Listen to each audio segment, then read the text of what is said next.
ওয়ালা তামুতুন্না ইল্লা ওয়া আনতুম মুসলিমুন। সত্যিকারের মুসলমান হয়ে যদি দুনিয়ার থেকে না যাও, তাহলে তো তোমার খবর আছে, তোমার দুনিয়াও শেষ, আখিরাতও শেষ। তোমাকে কেউ বলে না 20 বছর 25 বছর পরে তুমি হাফেজ হও, আলেম হও, মুফতি হও, তোমাকে কেউ বলে না। সব মানুষ আলেম, সব মানুষ মাওলানা মুফতি হওয়া ফরজ না, আর সব মানুষ মাওলানা মুফতি হওয়া সম্ভব না। এটা অসম্ভব জিনিস। কিন্তু হ্যাঁ, নামাজ পড়ার জন্য যতটুকু ইলমের প্রয়োজন, নিজের জীবন পরিচালনা করার জন্য দ্বীন ইসলামের যতটুকু তালিম প্রয়োজন, এতটুকু গ্রহণ করা ফরজে আইন। এতটুকু গ্রহণ করা আপনার উপরে ফরজে আইন।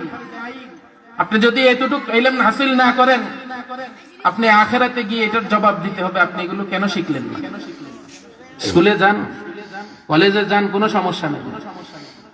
তুমি স্কুল মে পড়ো, कॉलेज में पढ़ो, चरख में झूलो, पार्क में फूलो, लेकिन बंदे नियाज की एक बात रही याद, अल्लाह और अपनी हकीकत को न भूलो।